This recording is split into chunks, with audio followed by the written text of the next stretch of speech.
靠近天堂之前，是你温暖笑颜。我还记得春的夜雨下个不停，是真的你不爱而已，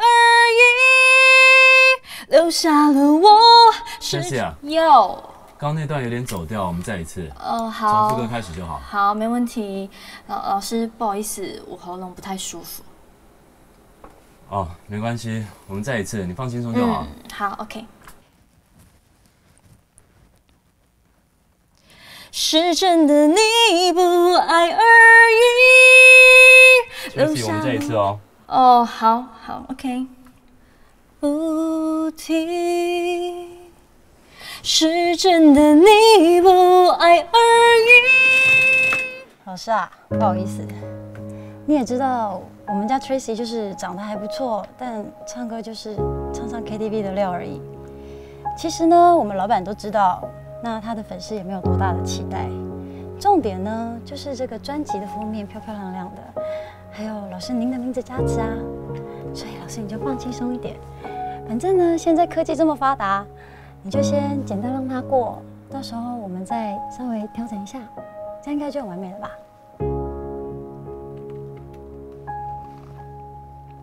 Tracy， 刚刚那段可以了，我们接着唱下一段。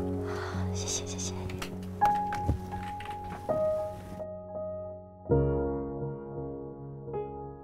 恭喜你啊，书已经卖到第3刷了。谢谢，这都要感谢 Jeff， 要不是他的那番话。 我都忘了有自费出版这个选项，帮了我超大的忙。不过其实3刷也没什么了不起的，就是了。以前的1刷最少1万本，我的1刷不过就1000本。那这样你还赚得了钱吗？还可以咯，反正对我来说，可以打平生活开销就够了。嗨 ，Lucas， 老样子吗？啊，麻烦了。好，稍等我一下哦。 Blue Moon 一指第13个满月，以琴酒作为基酒，但因为加入了紫罗兰酒，因而呈现了一般调酒中比较少看见的紫灰色。而他是 Lucas 这个酒吧的常客，同时也是一名音乐制作人。可是，即便创作过许多脍炙人口的流行歌曲，但他却总是带着满身的忧郁来到这里。我是 Mr. Bartender， 欢迎来到我的酒吧。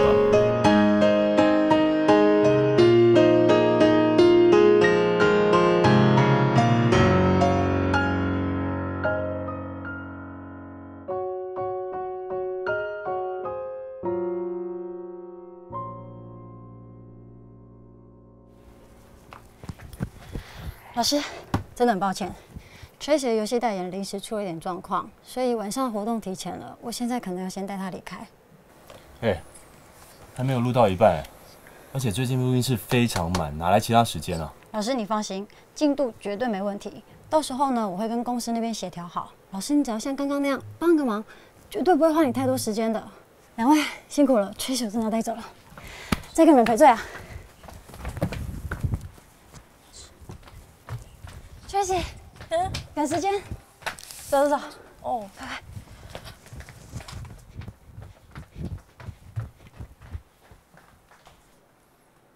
最近总是碰到这种鸟事。你去哪？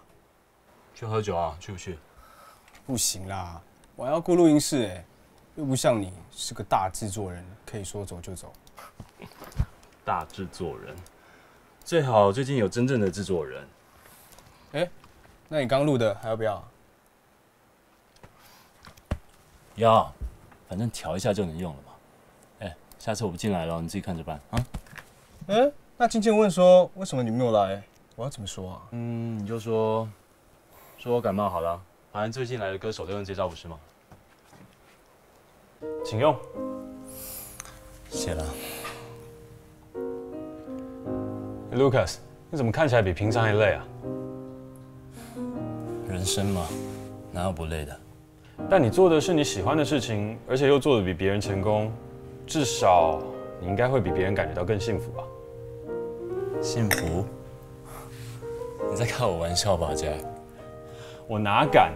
你可是现在华语流行音乐界首屈一指的音乐制作人，做过的专辑大家人手一张，还得过金曲奖。如果你这样还不叫幸福，我看这才是开玩笑吧。做过那么多畅销歌曲的音乐制作人，终究还不是流行乐坛大机器中其中一个比较重要的螺丝钉而已。开关一开，生产线一跑，我唯一的工作啊，只是维持运转。什么意思？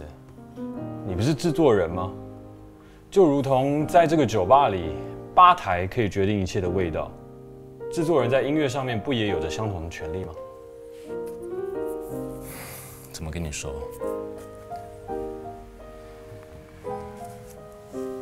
他是不是最近蛮红的一个部落客，叫做什么叫？我叫 Helen。哦，不好意思，不过方便拿你跟 Jack 打个比方吗？可以啊，但方便让我一起参与吗？当然。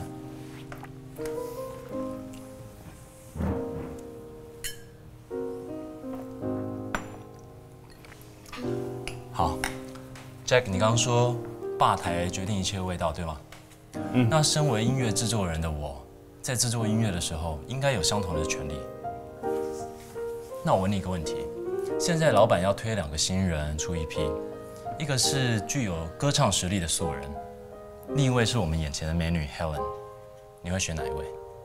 我又没听过她唱歌，我怎么选啊？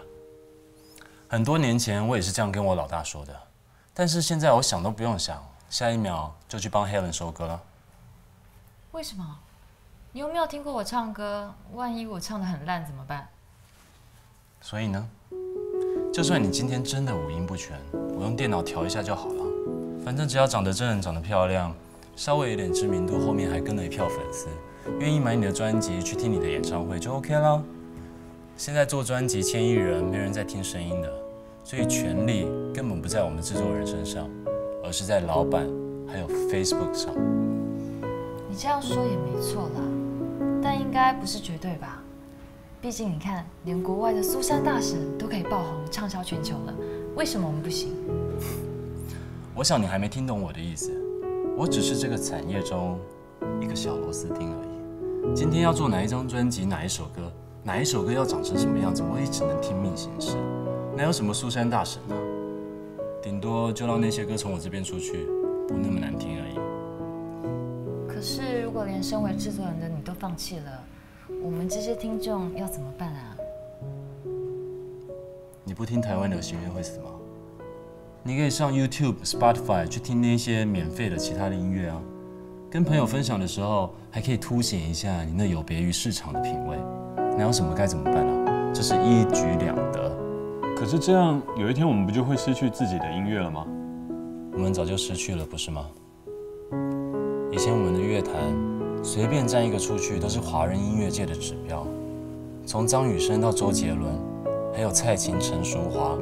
现在嘞，谁可以接他们的班？还有谁可以唱出一首畅销金曲？没了啦，真的没了。哎，我们台湾不是没有人才哦，可是我们失去了那份对专业的追求还有尊重的环境。什么环境？一个懂得欣赏流行乐的环境，一个愿意给我们这些幕后音乐人动力跟奖赏去创作的环境。但是现在都有那么多的发声管道，你们不是反而有了更多的机会吗？多就是好，平台多就是机会吗？不是这样吗？我跟你说个故事好了。在还没有录音设备的时候，大家想要听音乐，都得买票去听现场的。等到录音设备被发明之后，因为科技还不够普及，顶多只是被拿来当记录流传使用。直到1858年 ，Stereo LP 正式发行，每一个人可以在家用黑胶听音乐。那时候的音乐人没有一个不卯足全力的想要做出一张永世流传的白金唱片，而且如果真的做到了，他这一辈子可能不予匮乏了吧。甚至有一些优秀的音乐制作人还被称为艺术家，就好像 Beatles 传奇第5人 George Martin 一样。听起来你很向往那个年代啊。做音乐的有谁不向往啊？那时候我们听黑胶哪有像现在一样，边看书边滑手机边听音乐，有时候还被拿来当运动或通勤时候的消遣。但我觉得这也不是你可以妥协的借口吧？你不先做好音乐，我们要怎么支持啊？从他的笑容中，我似乎也能体会他所描述的悲哀和无奈。毕竟在现在这个社会，我们乍看之下拥有了很多，但失去的其实更多。在这一个科技进步的比人性还快的社会，酒吧成了少数让人能够专心生活的场所。不过有趣的是，酒吧里头永远有着一个不变的话题，那就是对于身处的时代与环境最真实的控诉。你看人家韩国文化创意产业根本不是口号，钱一砸下去，一个10年政策就出来了，东西一对，人民就支持，也不会有人嫌他们钱赚太多。而那些赚钱的公司啊、制作人就捧着这些钱四处邀歌，为的就是登峰造极，好还要再更好。他们不是在追流行他们在创造流行。但是你身为一个音乐制作人，你不做喜欢的音乐，不做好听的专辑，那你每天混在录音室和公司，究竟在干嘛呢？我就把自己当成印名片的工人咯，按照客户的需求，把他们需要的形象印在 CD 上面，然后发行，证明他们也是混这圈子的一份子。我听你这样一说，还真的对台湾的音乐圈不抱任何期待嘞。你好，欢迎光临，请问几位？你好，我有看到你们网络的广告。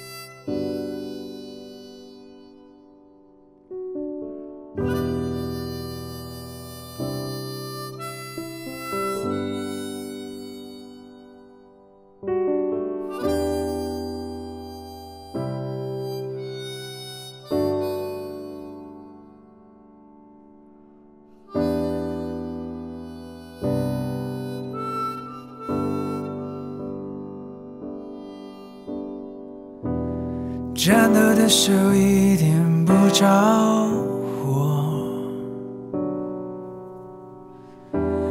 就放了我，让我好好走，从此堕落。我知道是我的错，一切怪我不应该去临摹这份灼热炽火。要烟花或求你吞没我，如同你我当初的邂逅，俯首于那份承诺，从此抬不起骄傲的冠冕，这局我输了我。闭上眼，感觉着陌生的温度，原来是我的心